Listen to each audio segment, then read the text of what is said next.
Assalamualaikum warahmatullahi wabarakatuh. Welcome back to our class. Today we are going to learn about present perfect tense. Do you remember about present perfect tense?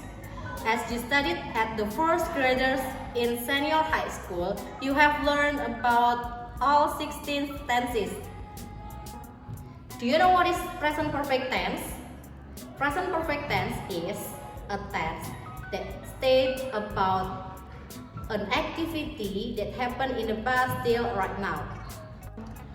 After knowing the definition about present perfect tense, you have to know about the usage of present perfect tense. There are 6 usage of present perfect tense. Yang pertama adalah untuk menyatakan suatu tindakan yang dimulai di masa lalu dan sudah selesai pada saat berbicara or complete actions. Contohnya, my sister has written 2 books. Pada saat berbicara, dia sudah menulis dan menghasilkan 2 buku. Kemudian contoh yang kedua, I have studied 2 chapters. Pada saat berbicara, saya selesai belajar 2 bab sebagai hasilnya. Dan yang kedua, untuk menyatakan suatu tindakan masa lalu yang waktunya tidak pasti atau tidak spesifik. I have read that book. She has been to Bali. Di situ tidak perlu menyatakan kapan itu akan selesai, tapi hanya menekankan bahwa kita sudah pernah melakukannya. Untuk menyatakan suatu tindakan yang baru saja selesai, biasanya menggunakan just yang berarti baru saja. He has just gone to school. Dia baru saja pulang sekolah. We have just arrived home. Kita baru saja pulang.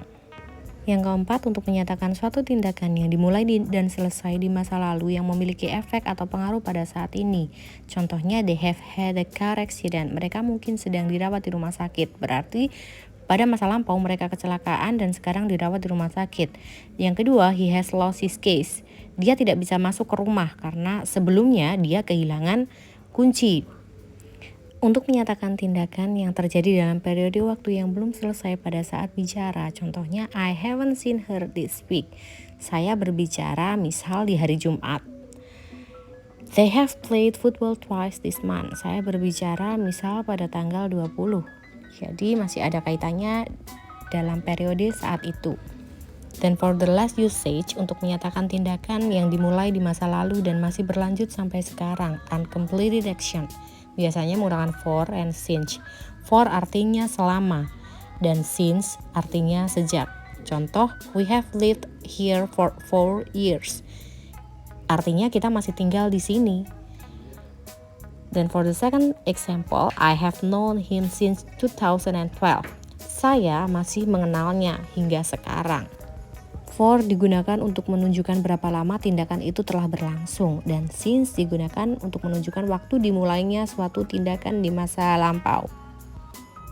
Before you formulate the sentences in present perfect tense, you have to know that present perfect tense always use verb 3. Do you know that verb 3 is kind of past participle? For example, Lived, lived, lived. Work, work, work. Go, went, gone. Read, read, read. See, saw, seen. It's called irregular verbs. You can find any verb in your dictionary. Setelah subjek, kita tidak bisa langsung menambahkan ke verb 3, tapi kita harus menambahkan kata kerja bantu yaitu have or has yang berarti sudah atau telah. I have, you have, they have, we have. He has, she has, it has. Dan setelahnya kita menambahkan past participle or verb 3. How do we formulate present perfect tense? Kita mulai dari kalimat positif, subject plus have or has plus verb 3. Kita gunakan teach. I have taught English, you have taught English, we have taught English, they have taught English, he has taught English, she has taught English. Untuk kalimat negatif, subject plus have or has plus not plus verb 3. I have not taught English, you haven't taught English, we haven't taught English, they haven't taught English, he has not taught English, she hasn't taught English.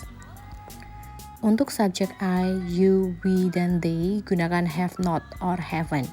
Untuk subjek he, she, dan it gunakan has not or hasn't.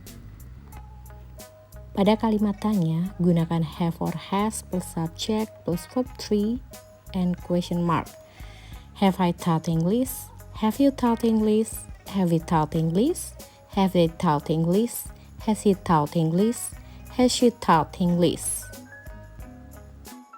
I think enough for the lesson today. And then for your task for next meeting, please make some example of present perfect tense in the form of positive, negative, and interrogative. Thank you very much, and Assalamualaikum warahmatullahi wabarakatuh.